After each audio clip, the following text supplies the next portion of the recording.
When I was an altar boy in Richmond, Virginia at St. Paul's Catholic Church, someone once told me, actually a young gay priest, that 60% of the Roman Catholic clergy were gay. I found that shocking. In later years, I found it to be true, as has our next guest, Dennis Stradford. Welcome. You think that's true? 60% of the Roman Catholic clergy are gay? Oh, I think it's probably true today. When I was in the seminary, it was higher. Yeah. And you were in seminary where? I was in seminary in Menlo Park, right here in the Bay Area, and I was in from 1968 to 73. What does that do to you when you hear these stories about supposed sexual abuse in the clergy as someone who was in the seminary? Do you think those stories are overexposed, underexposed, or part of a larger picture? Well, I think it's a larger picture. I mean, I think that these kinds of things happen in all institutions. I think the scandal in the Catholic Church is how it's really been ignored, covered up, and how it's been basically not dealt with. And I think that has a lot to do with the makeup of the clergy and in how the clerical state is one of a special state, and also, frankly, by the management of the church, the bishops, who don't want scandal, and they're willing to cover it up regardless in order to keep the scandal from happening. Now, let's talk a little bit about your personal history and how you came to get into the seminary, and then how you came to leave it, and then ultimately write this book, Blessed and Betrayed. Okay, well, that's kind of an interesting story. I actually was baptized in what the Catholic Catechism as a small child for a very short time. And then my parents were divorced, and that was the end of my Catholic education when I was in the second grade. So I actually came to the church when I was at San Jose State, and I was involved with the anti-war movement and got to know priests who were actively making a difference in the community, doing community development. Were sort of radical. And yeah, because the Catholic Church in the 60s was very much, a lot of priests were part of that social justice movement against the war. Very different church. Yeah. And I was inspired by that. And there were issues, personal issues that, made just going to be a priest. Meaning you knew you were gay? Well, I didn't want to deal. I wouldn't identify as gay. Gay wasn't invented as a word yet then. But I really didn't want to deal with my sexuality. And frankly, I didn't want to go to Vietnam, and I wanted to do something good in the world, and I really felt called to do that. So I went into the seminary after college. I stayed in the full boat. I got 2 master's degree in theology, and I left a week before ordination. And talk about leaving the bride at the altar. Yes, I know. That was at the last moment. And so as a result, I think I really got the full experience. And frankly, it was a pivotal experience in my life, because I think it really geared me toward my future life in lots of ways. I then went on to a career in business, but I think a lot of the principles and a lot of the things I learned in the seminary I applied. But the years I was in were tumultuous years. The first year I went in, we wore cassocks. We basically lived like monks. A very rigorous life. By the second or third year, we were wearing jeans and T-shirts. Some of us were drinking, some of us were doing dope.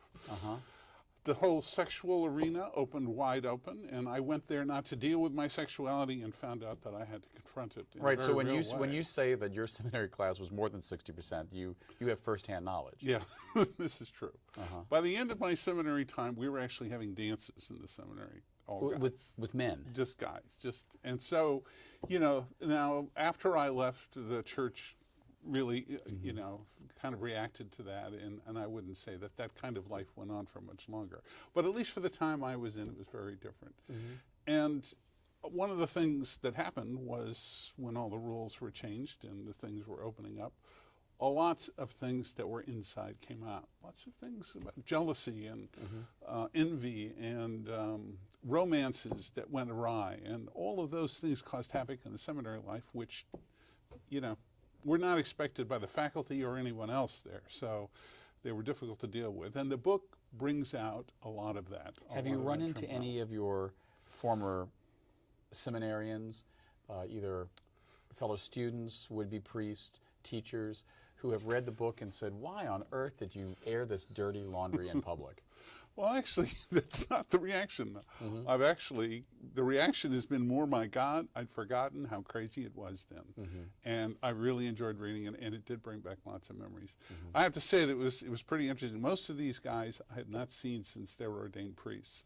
And I was invited to the 35th anniversary of their ordinations, the party. And so I saw many of them for the first time in 35 years. And how long ago was this? This was about, 3 years ago. And what was the reaction? Well, the first reaction is, who are these people? I didn't recognize any of them. Yeah. They're gray, and some of them are bald now, and they had beautiful heads of hair before. But I think the reaction was, it was good to see me, and it was an interesting time to reminisce about. They didn't know I was writing a novel at the time, but I told them that I was, and several of them have read it and given me very good feedback. But frankly, I've also gotten emails from several people that I don't know who said that it really who were in the seminary at that time, and said, on the East Coast, and said it brought back much of the turmoil and the tension and the difficulties of living through that time. Do you think the church is more or less homophobic? Well, I'll let you take that now than then. I mean, you talk about having dances in the refectory or whatever back then. I can't imagine that going on now. No. I would say the church is a great deal more homophobic now. And, of course, a lot of what's happened in the last 20 years under Pope John Paul II and now Benedict is to constantly try and put the toothpaste back into the tube. And let's try and make things go back to the way they were 40 years ago or 50 years ago. With gay priests having open dances in the seminary. Sounds great. Lots and lots of other issues. I mean, it's crazy. And yet they are trying to push, a view of the church that's reactionary.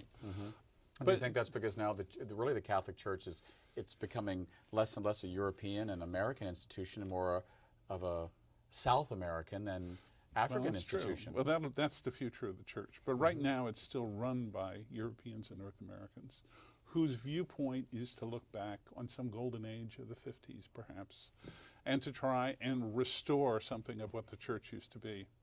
But I think it can't be done. And this book is also about the price that's paid by gay priests today who make the compromises to stay in their ministry and do their work, and yet are constantly looked at and are somewhat harassed.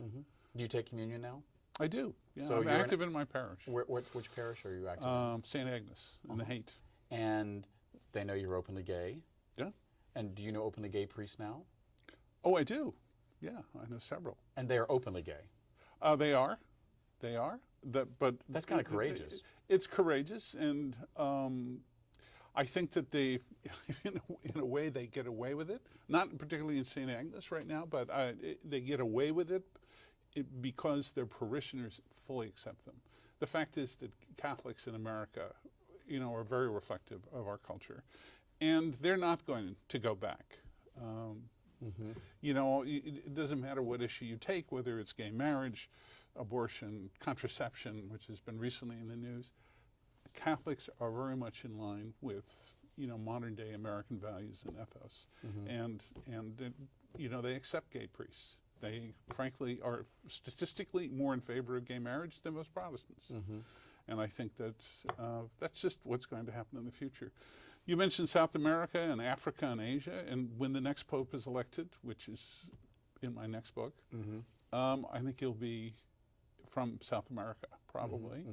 He'll be from a third world, and I think that the issues will change and the focus will change. You really think that the Catholic Church is ready to, in the same way the Anglican Communion has taken on, open acceptance of women priests, openly gay men? I mean, that's becoming even a whole new schism between the Anglican Church and the Catholic Church. I don't know that I have that much pernicious insight.